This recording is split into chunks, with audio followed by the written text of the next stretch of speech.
यह धरती मृत्यु लोक भी कहलाती है, क्योंकि इस संसार में जो भी जन्म लेता है उसकी मृत्यु अवश्य होती है।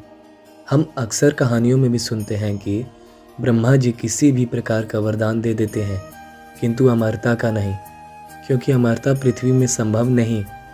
किंतु फिर भी इन तथ्यों के उलट कुछ पौराणिक पात्र ऐसे हैं जो चिरंजीवी अर्थात अमर हैं और कुछ वर्षों से ही नहीं अपितु युग से जीवित है। पौराणिक गाथाओं में ऐसे 8 अमर पात्र हैं जिन्हें मृत्यु नहीं आई और ये आज भी हमारे बीच उपस्थित हैं। इनकी संख्या 8 होने के कारण इन्हें अष्ट चिरंजीवी कहा जाता है और घरों में होने वाली पूजाओं में भी इनका अष्ट चिरंजीवियों का नाम लिया जाता और घर में होने वाली पूजाओं में भी इन अष्ट चिरंजीवियों का नाम लिया जाता है। इनका स्मरण मनुष्य की आयु बढ़ाता है तथा इन्हीं की भांति पुरुषार्थ और भक्ति की शक्ति प्रदान करता है। आइए जानते हैं कि सनातन धर्मानुसार श्लोक द्वारा जानते हैं कि सनातन धर्मानुसार कौन है ये 8 चिरंजीवी। अश्वत्थामा बलिव्रयासो हनुमान च विभीषणः कृपः परशुरामश्च सप्तैते चिरंजीविनः सप्ततयः संस्मरे नित्यं मार्कण्डेयमथाष्टकम् जीवेद्वर्षतं सोऽपि सर्वव्याधि विवर्जित।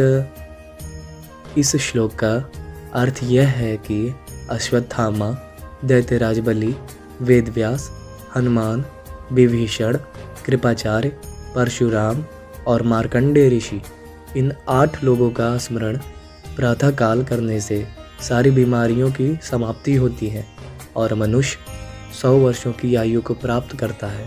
आइए बात करते हैं हमारे प्रथम चिरंजीवी की। पहले चिरंजीवी हैं हनुमान जी।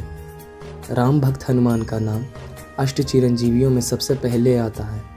इन्हें कलयुग में सबसे जल्दी प्रसन्न होने वाला देवता कहा जाता है। हनुमान जी ने जब बाल्यावस्था में सूर्य को निगल लिया था तब इंद्र ने उन पर वज्र से प्रहार कर दिया था, जिससे वे मरणासन अवस्था में चले गए। इस घटना से पवन देव कुपित हो गए और उन्हें मनाने के लिए सभी देवताओं ने मिलकर हनुमान जी को बल, बुद्धि तथा चिरंजीवी होने का वरदान दिया। कुछ कथाएं ये भी आती हैं कि जब हनुमान जी राम जी का संदेश लेकर सीता जी के पास अशोक वाटिका गए थे तब सीता जी ने प्रसन्न होकर उन्हें अजर अमर होने का वरदान दिया था। अजर अमर अर्थात जिससे न बुढ़ापा आए और न ही मृत्यु हो। इसीलिए हनुमान जी आज भी युवा और अमर हैं। दूसरे चिरंजीवी हैं अश्वत्थामा। सभी चिरंजीवियों में केवल अश्वत्थामा ही ऐसे पात्र हैं जिन्हें अमरता व आशीर्वाद में नहीं अपितु श्राप में मिली थी। अश्वत्थामा शिव जी का ही अंश था तथा गुरु द्रोणाचार्य का पुत्र था, किंतु उसने युद्ध समाप्त हो जाने के बाद पांडवों के सोए हुए पुत्रों को तथा अंत में अभिमन्यु तथा उत्तरा के अजन्मे पुत्र को मार दिया था। उसके इस घृणित कार्य के लिए श्री कृष्ण ने अश्वत्थामा को अमरता का श्राप दिया और उसे समय के अंत तक क्रोध, घृणा और कष्ट में भटकने के लिए छोड़ दिया। आज भी अश्वत्थामा को देखे जाने का दावा किया जाता है। इन सब बुराइयों के बावजूद अश्वत्थामा बहुत बड़ा शिव भक्त है और इस श्राप से मुक्ति के लिए आज तक शिव की आराधना करता है। इसलिए इनका स्मरण भी अष्ट चिरंजीवियों के साथ किया जाता है। तीसरे चिरंजीवी हैं विभीषण। विभीषण रामायण काल के प्रसिद्ध राजा हैं जो राक्षस राज रावण के अनुज थे। राक्षसों के वंश में रहते हुए भी उन्हें राम नाम की लगन थी। वे रावण को सदैव धर्म में चलने का परामर्श देते थे, किंतु रावण ने उन्हें सिवाय अपमान के कुछ भी नहीं दिया।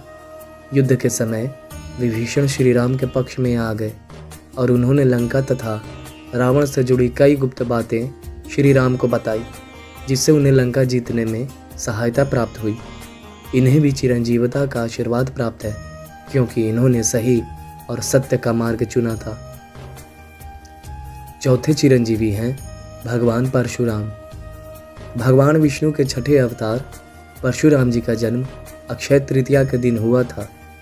उनके पिता ऋषि जमदग्नि और माता रेणुका थी। इनका जन्म सतयुग और त्रेता युग के संधि काल में हुआ, ऐसा माना जाता है। परशुराम ने कुल 21 बार पृथ्वी को क्षत्रिय विहीन कर दिया था, अर्थात सभी पापी और निरंकुश क्षत्रियों का वध किया था। इन्होंने शिव जी का तप करके उनका कड़ा वरदान रूप में प्राप्त किया था। उन्हें इससे और भगवान शिव ने इन्हें एक परशु का वरदान दिया था और भगवान शिव से इन्हें एक परशु की प्राप्ति भी हुई थी, इसलिए इनका नाम राम से परशुराम हो गया। इनका उल्लेख सतयुग में सीता स्वयंवर तथा महाभारत के द्वापर युग में भी मिलता है। 5वें चिरंजीवी हैं ऋषि वेद व्यास। महर्षि वेद व्यास भी अष्ट चिरंजीवियों में शामिल हैं। ये महर्षि पराशर और माता सत्यवती के पुत्र हैं। इन्होंने 4 वेद ऋग्वेद यजुर्वेद सामवेद तथा अथर्ववेद का अनुवाद किया था, इसलिए इनके नाम के साथ वेद जुड़ गया। साथ ही इन्होंने 18 पुराणों की रचना भी की थी। महाभारत और श्रीमद् भागवत गीता की रचना भी इन्होंने ही की थी। इनका रंग सांवला होने के कारण इन्हें कृष्णद्वैपायन भी कहा जाता है। इनकी कृपा से ही हस्तिनापुर को पांडु, धृतराष्ट्र और विदुर की प्राप्ति हुई थी। 6ठे चिरंजीवी हैं राजा बलि। बलि दैत्यों का राजा थे। उनका नाम महान योद्धाओं, विष्णु भक्तों तथा दानवीरों में लिया जाता था। राजा बलि दैत्यों के राजा हैं। उनका नाम महान योद्धाओं, विष्णु भक्तों तथा दानवीरों में लिया जाता है।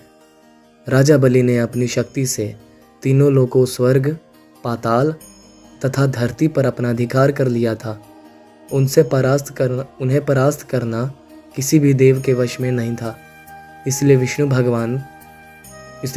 भगवान ने खुद वामन अवतार धर के बलि के साथ छल किया। इन सब के बाद वह एक अश्वमेध यज्ञ का आयोजन कर रहे थे, जिससे पूर्ण करने के लिए अंत में उन्हें दान देना था। तभी वहाँ दान लेने श्री विष्णु जी पहुँच गए। भगवान नारायण पहुँच गए। उन्हें देख दैत्य गुरु शुक्राचार्य समझ गए थे और उन्होंने बलि को भी सावधान किया, किंतु बलि दान देने के संकल्प के पीछे नहीं हटे और वामन अवतार विष्णु जी ने दान में 3 पग भूमि मांगी और बलि ने 3 पग भूमि देने का वचन दे दिया। तब वामन अवतारी विष्णु जी ने अपना विशाल रूप धारण किया और प्रथम पग में समस्त धरती और आकाश को नाप लिया। दूसरे पग में स्वर्ग और तीसरा पग रखने के लिए कोई जगह जब शेष नहीं रही तो अंत में बलि ने अपना शीश झुकाकर अपने आप को ही दान कर दिया।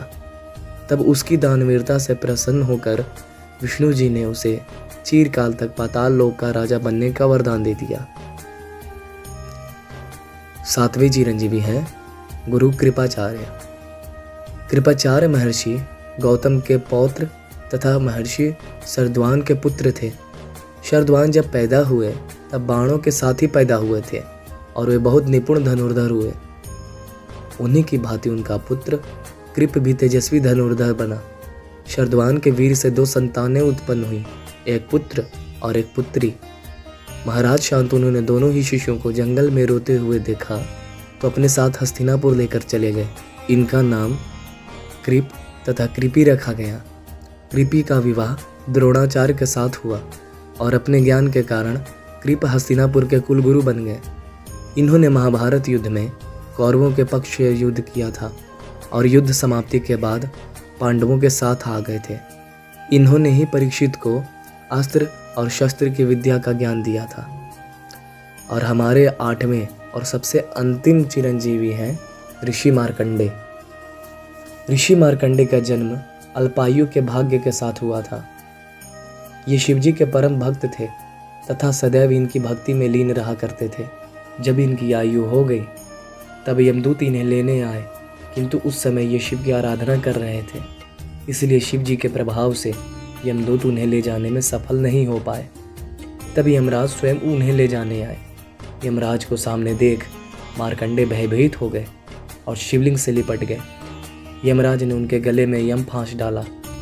यह देखते ही क्रोधित शिव वहां प्रकट हुए और यमराज को जोरदार लात मारी। इससे यम भयभीत हो गए और क्षमा मांगते हुए मार्कंडेय जी को चिरंजीवी होने का वरदान दे दिया। तो ये थी हमारी आज की प्रस्तुति कि अष्ट चिरंजीवी कौन है। हम आशा करते हैं सज्जनों कि आपको हमारी ये प्रस्तुति पसंद आई होगी। यदि आपको हमारी ये वीडियो अच्छी लगी तो कृपया इस वीडियो पर लाइक अवश्य करें। इससे हमारा मनोबल बढ़ता है और हमें प्रेरणा मिलती है नए नए विषयों के साथ आपके सामने प्रस्तुत होने की। और हमारी इस वीडियो को शेयर अवश्य करें। हमारा वीडियो आपको कैसा लगा कमेंट करके अपनी प्रतिक्रिया ज़रूर दें। मिलेंगे हम अपने नए विषय के साथ किसी अगले वीडियो में। तब तक अपना ध्यान रखें। जय श्रीमन नारायण।